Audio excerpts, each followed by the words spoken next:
Hi, എല്ലാവർക്കും നമസ്കാരം. അപ്പം നമുക്ക് കാറ്റത്തെ കിളിക്കൂട്ടിലെ നിധിയുടെയും സുധീഷിൻ്റെയും നാളത്തെ നല്ലൊരു കഥ കേൾക്കാം. എല്ലാ ദിവസവും ചാനലിലൂടെ വീഡിയോ അപ്ലോഡ് ചെയ്യുന്നതാണ്. എൻ്റെ ചാനൽ ആദ്യമായി കാണുന്നവരാണെങ്കിൽ ഒന്ന് സബ്സ്ക്രൈബ് ചെയ്യണേ. വീഡിയോ ഇഷ്ടപ്പെടുവാണെങ്കിൽ ലൈക്ക് ചെയ്യണേ, കമൻറ്റ് ചെയ്യണേ. നമ്മുടെ സുനന്ദ അച്ഛനും അമ്മയും എല്ലാം ഉറങ്ങി കിടക്കുന്ന സമയം നോക്കി നേരെ സുഭാഷിൻ്റെ വീട്ടിലോട്ട് വരികയാണ്. സുഭാഷിൻ്റെ വീട്ടിലോട്ട് വന്നിട്ട് എനിക്ക് വീട്ടുകാർ ഉറപ്പിച്ചിരിക്കുന്ന വിവാഹത്തിന് ഒട്ടും താല്പര്യമില്ലെന്നും എനിക്ക് സുഭാഷ് ഏട്ടനെ വിവാഹം കഴിച്ച് ഇവിടെ താമസിച്ചാൽ മതി എന്നൊക്കെ പറയുന്നു.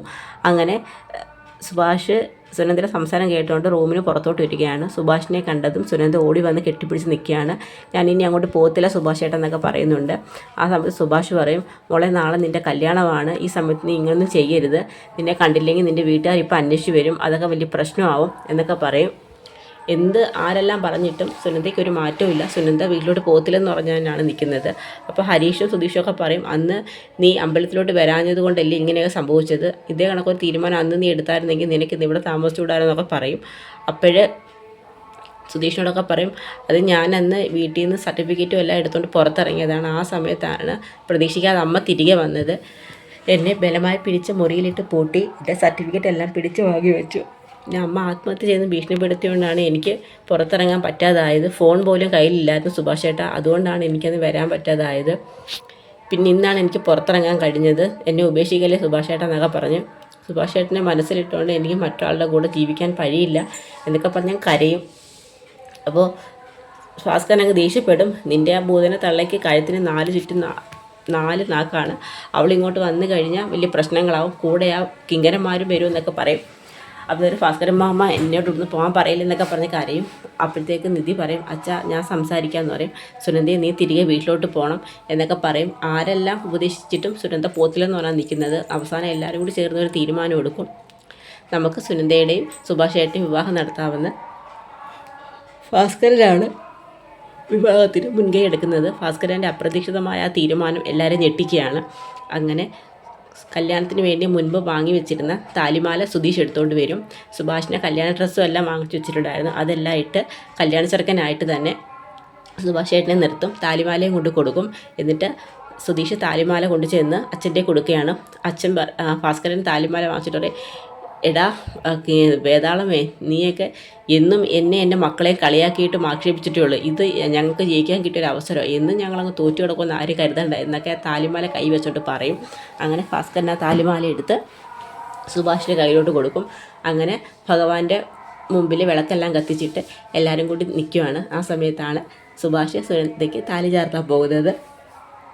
ആ സമയത്ത് തന്നെ ഗംഗാധരനും ധനഞ്ജയനും എല്ലാവരും കൂടി ചേർന്ന് കഥക് തട്ടി തുറന്നങ്ങ് അകത്ത് കയറുകയാണ്. ഇതെന്തുമായി കാണുന്നതെന്ന് പറഞ്ഞുകൊണ്ട് രണ്ടുപേരും അങ്ങ് ഞെട്ടി നിൽക്കുകയാണ്. അപ്പോഴത്തേക്ക് ലളിത വന്ന് ബലാകാരമായിട്ട് സുനന്ദയുടെ കൈ പിടിച്ച് വലിക്കും. ഇങ്ങോട്ട് വാടി, ഇതിനായിരുന്നോ ഞങ്ങൾ ഉറങ്ങുന്നവരെ നീ കാത്തിരുന്നത്, നിനക്ക് ഇത്രയും ഞങ്ങളെ നാണം കിട്ടിയത് പോരായോ, നിനക്ക് ഞങ്ങൾ ജീവിച്ചിരിക്കണമെന്നൊരാഗ്രഹം ഇല്ലയോ എന്നൊക്കെ പറഞ്ഞ് ഒത്തിരി തല്ലും. സുനന്ദയെ തല്ലുമ്പോൾ ഹരീഷും വികേഷും എല്ലാം കൂടി ചെയ്ത് ലളിതമായി തടയാണ്. അമ്മായി അടിക്കൽ എന്നൊക്കെ പറഞ്ഞ് തടയുന്നുണ്ട്. ഉടനെ സുഭാഷിൻ്റെ അടുത്തും ധനഞ്ജയൻ ദേഷ്യപ്പെട്ട് ചെല്ലുന്നുണ്ട്. എടാ നിനക്ക് എങ്ങനെ തോന്നിയടാ, നീ അവളും തമ്മിൽ എത്ര വയസ്സിന് പ്രായ വ്യത്യാസം ഉണ്ടെന്നറിയാവോ, ഇതെല്ലാം പ്രശ്നങ്ങളുണ്ടായിട്ട് നീ പിന്നെ എൻ്റെ മോളെ ഇങ്ങോട്ട് വിളിച്ചു വരുത്തിയില്ല എന്നൊക്കെ പറയാം. ഭാസ്കരൻ, എടാ നിൻ്റെ മോളാ പാതിരാതൊക്കെ ഇങ്ങോട്ട് വന്നതല്ല, എൻ്റെ മോൻ അങ്ങോട്ട് വന്ന് നിൻ്റെ മോളെ വിളിച്ചുകൊണ്ട് വന്നതെന്നുള്ളതിന് എല്ലാവരും തമ്മിൽ അങ്ങ് സംസാരമാവുകയാണ്. പക്ഷേ എന്തെല്ലാം അടിച്ചിട്ടും വഴക്ക് പറഞ്ഞിട്ടും എന്ത് ചെയ്തിട്ടും സുനന്ദ അവരുടെ കൂടെ പോകാൻ തയ്യാറാവുന്നില്ല. ഒടുവിൽ ധനഞ്ജയനും ലളിതയും ചുവട് മാറ്റി പിടിക്കുകയാണ്. പറയും, മോനെ ഞാൻ നിൻ്റെ കാല് പിടിക്കാം, നീ അവളെ എന്തെങ്കിലും പറഞ്ഞൊന്നും മനസ്സിലാക്കണം, അവളെക്കാട്ടിലും നല്ല പ്രായമുണ്ടല്ലോ നിനക്ക് കാര്യം പറഞ്ഞാൽ മനസ്സിലാവുമല്ലോ, നാളെ അവളുടെ വിവാഹമാണ്, ഗൾഫുകാരൻ ചെറുക്കൻ അവളെ കല്യാണം കഴിക്കാൻ പോകുന്നത്, എൻ്റെ കമ്പനിയുടെ സൂപ്പർവൈസറാണ് അവൻ, ഇന്നിപ്പോൾ നിൻ്റെ കൂടെ വിവാഹം കഴിച്ച് എനിക്ക് നാളെ തിരികെ ഗൾഫിലോട്ട് പോകാൻ പോലും പറ്റത്തില്ല എന്നൊക്കെ പറഞ്ഞ് അങ്ങ് കാല് പിടിച്ച് കരയാണ്. വാ മോനെ, എനിക്ക് നീ അല്പം ഒന്ന് കുനിഞ്ഞ് കാല് പിടിക്കുകയാണ്. എന്താ അമ്മായി കാണുന്നത്, മോനെ എനിക്കിനി ജീവിച്ചിരിക്കണമെന്നൊരു ആഗ്രഹമില്ല, അവൾ നിന്നെ വിവാഹം കഴിച്ചു കഴിഞ്ഞാൽ നാളെ ഞാനും ഇദ്ദേഹവും ജീവിച്ചിരിക്കത്തില്ല, കല്യാണപ്പന്തൽ ഒരു മരണ വീടായി മാറും, ഞങ്ങൾ നിൻ്റെ കാല് പിടിച്ച് പറയാം മോനെ, നീ അവളെ പറഞ്ഞ് ഉപദേശിക്കണം, ഞങ്ങളൊന്നും പറഞ്ഞിട്ട് അവൾക്കൊരു മാറ്റവും ഇല്ല, അവൾക്ക് കിട്ടാവുന്ന ഏറ്റവും നല്ലൊരു ബന്ധവും ഞങ്ങൾ കൊണ്ടുവന്നത്, മോനെ ഇത്രയും വർഷം ഞാൻ ഗൾഫിൽ കിടന്ന് ജീവിച്ച എൻ്റെ ഏറ്റവും വലിയ ആഗ്രഹമായിരുന്നു എൻ്റെ മോളുടെ വിവാഹം, അത് ഞാൻ കൺകുളിർ കാണാൻ വേണ്ടി ഇത്രയും നാൾ ഞാൻ അവിടെ കിടന്ന് കഷ്ടപ്പെട്ടത്, എനിക്ക് 10ഉം 15ഉം ഒന്നുമില്ല, ആകെ ഒരു മോളേ ഉള്ളൂ, അതുകൊണ്ട് എനിക്ക് അവളുടെ ജീവിതം നന്നായി കാണുന്ന ആഗ്രഹമുണ്ട്, അവൾ ഈ വിവാഹത്തിന് സമ്മതിച്ചില്ലെങ്കിൽ പിന്നെ ഞാൻ ജീവിച്ചിരിക്കത്തില്ല എന്നൊക്കെ പറഞ്ഞ് കിടന്ന് കരയുവാണ് ധനഞ്ജയൻ.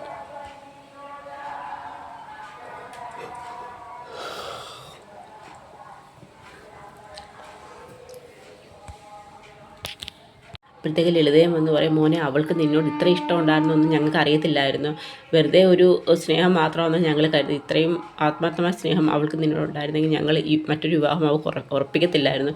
ഇനി ഒന്നും പാതിട്ട് കാര്യമില്ല മോനെ, സമയമെല്ലാം അതിക്രമിച്ച് കഴിഞ്ഞിരിക്കുന്നു. ഇന്ന് ഇരുട്ടി വെളുത്ത് കഴിഞ്ഞ് നാളെ അവളുടെ വിവാഹമാണ്. നാളെ കല്യാണ മണ്ഡപത്തിൽ പെണ്ണില്ലെന്നുണ്ടെങ്കിൽ സംഭവിക്കാൻ പോകുന്നതിനെക്കുറിച്ചൊക്കെ നിനക്ക് ചിന്തിക്കാമല്ലോ എന്നൊക്കെ പറഞ്ഞങ്ങ് കരഞ്ഞങ്ങ് പറയും. നീ എങ്ങനെയെങ്കിലും പറഞ്ഞ് അവളെ ഉപദേശിച്ച് ഞങ്ങളുടെ കൂടെ അവളെ മടക്കി അയക്കണം മോനെ, ഞങ്ങൾ നിൻ്റെ കാല് പിടിക്കാം എന്ന് പറയും. അങ്ങനെ ഇവർ ഒരുപാട് അപേക്ഷിക്കുകയാണ് സുഭാഷിനോട്. സുഭാഷിനെ കേൾക്കുമ്പോൾ സുഭാഷിന് അങ്ങ് സങ്കടമാവും. അപ്പോഴത്തേക്ക് പുറത്തോട്ട് ഇറങ്ങി വരും. എന്നെ വിട്ടുകൊടുക്കല്ലേ സുഭാഷേട്ടാ, എന്നെ വിട്ടുകൊടുക്കല്ലേ, ഞാൻ സുഭാഷേട്ടൻ്റെ കൂടെ മാത്രമേ ജീവിക്കൂ എന്നൊക്കെ പറയും. അങ്ങനെ പറയും, കണ്ടില്ലേ അമ്മായി ഞാൻ എന്താ ചെയ്യേണ്ടതെന്ന് പറയും. മോനെ ഞങ്ങളെ നീ കൈപിടിയില്ലേ എന്നൊക്കെ പറഞ്ഞ് കരയുകയാണ്. ഉടനെ കുറേ നേരം കഴിഞ്ഞിട്ടും സുഭാഷിനെ കാണാത്തതുകൊണ്ട് അതിലും മുട്ടും, സുഭാഷേട്ടാ സമയം ഒരുപാടായി, ബാ താലി നമുക്ക് എത്രയും പെട്ടെന്ന് തന്നെ താലി കെട്ടാമെന്ന് പറയും. അങ്ങനെ സുഭാഷിനെ വിളിച്ചുകൊണ്ട് വരും. സുഭാഷ് ഇങ്ങനെ ഇരിക്കുകയാണ്. ആ സമയത്ത് സുനന്ദ ഇങ്ങനെ നോക്കിക്കൊണ്ട് നിൽക്കുന്നുണ്ട്. പെട്ടെന്ന് താലി വെക്കാനായിട്ടപ്പോഴത്തേക്ക് ലളിതയും ഗംഗാധരനും ഇങ്ങനെ നോക്കുകയാണ്, ധനഞ്ജയനും ഒക്കെ ആയിട്ട്. അപ്പോഴത്തേക്ക് താലി വെക്കാതെ കൈ അങ്ങ് മാറ്റുകയാണ്. എന്താ സുഭാഷ് ഏട്ടാ, എനിക്ക് നിന്നെ വിവാഹം ചെയ്യാൻ കഴിയില്ല. എന്താ സുഭാഷ് ഏട്ടായി പറയുന്നത്? നീ നിൻ്റെ അച്ഛനും അമ്മയുടെയും കൂടെ മടങ്ങിപ്പോണം. ഒരു കുഞ്ഞ് ജനിച്ച് കഴിയുമ്പോൾ മാതാപിതാക്കൾക്ക് ഒരുപാട് സ്വപ്നമുണ്ട് അവരുടെ ജീവിതത്തെക്കുറിച്ച്. ഞാൻ നിന്നെ വിവാഹം കഴിക്കും, നിൻ്റെ അച്ഛനും അമ്മയ്ക്കും തീരെ ഇഷ്ടമില്ലാതെ നമ്മൾ വിവാഹം കഴിച്ചു കഴിഞ്ഞാൽ അത് ശരിയാവത്തില്ല. നിൻ്റെ ജീവിതം നന്നായി കാണുന്നതാണ് അവർ ആഗ്രഹം. നീ ഇതുപോലൊരു സാഹചര്യത്തിൽ ജീവിക്കുന്ന കുട്ടിയല്ല. നീ അവർ പറയുന്ന കണക്ക് ഒരു നല്ല ജീവിതം നീ ജീവിക്കണം. അത് കാണാൻ നിൻ്റെ അച്ഛനും അമ്മയുടെ ഏറ്റവും വലിയ ആഗ്രഹം. അതുകൊണ്ട് നീ അവരുടെ കൂടെ മടങ്ങിപ്പോണം. എനിക്ക് കഴിയില്ല നിന്നെ വിവാഹം കഴിക്കാമെന്ന് പറയും. അപ്പോഴത്തേക്ക് സുനന്ദ പറയും, എന്താ സുഭാഷ് ഏട്ടായി പറയുന്നത്? എൻ്റെ വീട്ടുകാരെ പോയി ഉപേക്ഷിച്ച് ഞാൻ വന്നേലേ സുഭാഷ് ഏട്ടാ എന്നൊക്കെ പറഞ്ഞ് കിടന്ന് കരയും. ഉടനെ ഹരീഷ് പറയും, എന്താ സുഭാഷ് ഏട്ടായി പറയുന്നത്? ഇതിനായിരുന്നു ഇത്രയും നേരം നിങ്ങൾ മുറി അടച്ചിട്ട് സുഭാഷ് ഏട്ടനോട് സംസാരിച്ചുകൊണ്ടിരുന്നത്? ഇല്ല, ഞങ്ങൾ സമ്മതിക്കത്തില്ല, സുഭാഷ് ഏട്ടൻ സുനന്ദ വിവാഹം കഴിക്കണമെന്ന് പറയും. അവർ ഇല്ല, എനിക്ക് കഴിയത്തില്ല എന്ന് പറയും. അങ്ങനെ ബാ മോളെ നമുക്ക് പോകാമെന്ന് പറഞ്ഞുകൊണ്ട് ലളിത സുനന്ദയുടെ കൈ പിടിക്കും. സുഭാഷ് ഏട്ടാ എന്നെ വിട്ടുകൊടുക്കലേ സുഭാഷ് ഏട്ടാ എന്ന് പറഞ്ഞ് കിടന്ന് കരയുവാണ്. സുഭാഷ് ഒന്നും പറയാതെ മുറിയിലോട്ടൊക്കെ കയറാൻ പോകും. ഉടനെ പറയും, എടാ നീ ഇങ്ങനെ എടുത്തനായി പോയല്ലോ, ആ ഭൂതനെ വന്ന് എന്തെങ്കിലും കുറച്ച് കരയോ പിഴിയോ ചെയ്തപ്പോഴത്തേക്ക് ഇതിൻ്റെ മനസ്സങ്ങ് മാറി. അവൾ എല്ലാവരും വിട്ട് നിന്നെ വിവാഹം കഴിക്കാനായിട്ട് വന്നതായിരുന്നു. അപ്പോഴും നീ ആരുടെയെങ്കിലും സങ്കടം കാണുമ്പോൾ അവൻ ഉടനെ അങ്ങ് മനസ്സറിയും. നിൻ്റെ ജീവിതം നീയായിട്ട് തന്നെ കൊണ്ട് നശിപ്പിച്ചല്ലോടാ. വൈകുന്നേരം വരെ വെള്ളം കൊണ്ട് കാലോട്ടോടേക്ക് ഏർപ്പാടായി ചെയ്യുന്നത് കൊണ്ട് ഭാസ്കരനങ്ങ് ദേഷ്യപ്പെടും. അങ്ങനെ എല്ലാവർക്കും സുഭാഷിനോട് ദേഷ്യവും. എന്താ സുഭാഷ് ഏട്ടാ ഇത്, ഇന്ന് സുഭാഷിൻ്റെ കല്യാണം നടക്കത്തില്ലായിരുന്നു എന്നൊക്കെ പറയും. അപ്പോൾ സുഭാഷ് പറയും, വേണ്ടണം, അവളുടെ വീട്ടുകാർക്ക് ഇഷ്ടമല്ല നമ്മുടെ കല്യാണം, പിന്നെ നമ്മൾ ഇതിനെ നിർബന്ധിച്ച് ഈ ഒരു ജീവിതത്തിൽ അവളെ കൊണ്ടുവരുന്നൊക്കെ പറയും. അപ്പോഴത്തേക്ക് എല്ലാവർക്കും ഒന്ന് വിഷമമാവും. പിന്നെ ഒന്നും പറഞ്ഞിട്ട് കാര്യമില്ലല്ലോ. അങ്ങനെ എല്ലാവരും പോയി കിടന്ന് ഉറങ്ങുകയാണ്. പിറ്റേ ദിവസം രാവിലെ സുഭാഷ് ചായയൊന്നും അടുക്കളയിൽ നിന്നും കയറില്ല ചായയൊന്നും ഇടാനായിട്ട്. അങ്ങനെ രാവിലെ അടുക്കളയിൽ കയറുമ്പോൾ ചായയൊന്നും കിട്ടാത്തതുകൊണ്ട് ഭാസ്കരൻ രാവിലെ എഴുന്നേറ്റ് ചായക്കടയിൽ പോകും. അപ്പോൾ ചായക്കടയെല്ലാം പൂട്ടിയിട്ടേക്കുന്നു. ഇതെന്തോ ഈ പരിസരത്തൊക്കെ ഒരു മനുഷ്യരും ഇല്ല, ചായക്കടയെല്ലാം പൂട്ടിയിട്ടേക്കണമല്ലോ.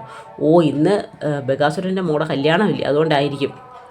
അങ്ങനെ വീട്ടിൽ വന്ന് പറയുവേ, ഓ ഭയങ്കര കല്യാണമാണെന്നാണ് നാട്ടുകാരൊക്കെ പറയുന്നത്. 23 കൂട്ടം കറികളും 3-4 തരം പായസവും, ഭയങ്കരമായ കല്യാണം. ചായക്കടയിൽ പോയിട്ട് ചായക്കട പോലും തുറന്നിട്ടില്ല. നീ നാട്ടിലുള്ള സർവ്വമാന ആൾക്കാരെ വിളിച്ചു, ഈ ഒരു വീട് ഒഴികെ. എനിക്കിതിനൊന്നും മറുപടി പറയാൻ അറിയാൻ വേണ്ടിയിട്ടല്ല ഞാൻ അറിയിച്ചെന്ന് പറയാൻ പോയതാണ്. ഇന്നലെ കല്യാണപ്പെട്ട് ഞങ്ങളുടെ വീട്ടിലായിരുന്നെന്ന്. അപ്പോൾ സുഭാഷ് എന്നിട്ട് എന്തിനാ വെച്ചാൽ ആവശ്യമില്ലാത്ത കാര്യങ്ങളൊക്കെ പറയുന്നത്? അതേടാ ഞാൻ പറയുന്നതെല്ലാം ആവശ്യമില്ലാത്ത കാര്യങ്ങളാണ്, നീ ഇങ്ങനെ ഒരുത്തനായി പോയല്ലോ എന്നൊക്കെ പറഞ്ഞ് ഭാസ്കരൻ സുഭാഷിനോട് ദേഷ്യപ്പെടും. അവൾക്ക് വിധിച്ച വിവാഹം അതാണ്, അത് നടക്കട്ടെ. നമ്മൾ സ്നേഹിക്കുന്നവരുടെ ജീവിതം നന്നായി കാണുന്നവരെ നമ്മൾ ആഗ്രഹിക്കുന്നതെന്ന് പറയും. അയ്യോ സമ്മതിച്ചേ, നിന്നോട് ഒന്നും പറയാൻ ഞാനില്ല, നീ വേദാന്തം പറയാൻ വേണ്ടി മാത്രം ജനിച്ചവനാന്ന് പറയും. അപ്പോഴത്തേക്ക് ബാക്കി എല്ലാവരും എഴുന്നേറ്റ് വരും. നിങ്ങളെല്ലാം ഇരിക്കും, ഞാൻ പോയി ചായ ഇടാമെന്ന് പറയും. അങ്ങനെ സുഭാഷ് കിച്ചണിലോട്ട് പോയി ചായയൊക്കെ ഇടാനായിട്ടൊക്കെ വെക്കും. അപ്പം അവിടം വരെയാണ്. അപ്പോഴും സുഭാഷിൻ്റെ മനസ്സ് മുഴുവൻ സുനന്ദയുടെ ഓർമ്മകളാണ്. അപ്പോൾ അവിടം വരെയാണ് നമ്മുടെ നാളത്തെ കഥ അവസാനിക്കുന്നത്. അപ്പോൾ ഇനി അതിനുശേഷം സുഭാഷ് നല്ല വിഷമമുണ്ട്. ഇനി സുഭാഷ് വിധിച്ചേക്കുന്ന പെണ്ണ് ഏതായിരിക്കും എന്നൊക്കെയുള്ള വിശേഷങ്ങളാണ് നമ്മളിനി കാണാൻ പോകുന്നത്. അപ്പോൾ അതിനെ നമുക്ക് കാത്തിരിക്കാം. എല്ലാവർക്കും ഒരു നല്ല ദിവസം നേരുന്നു. നന്ദി.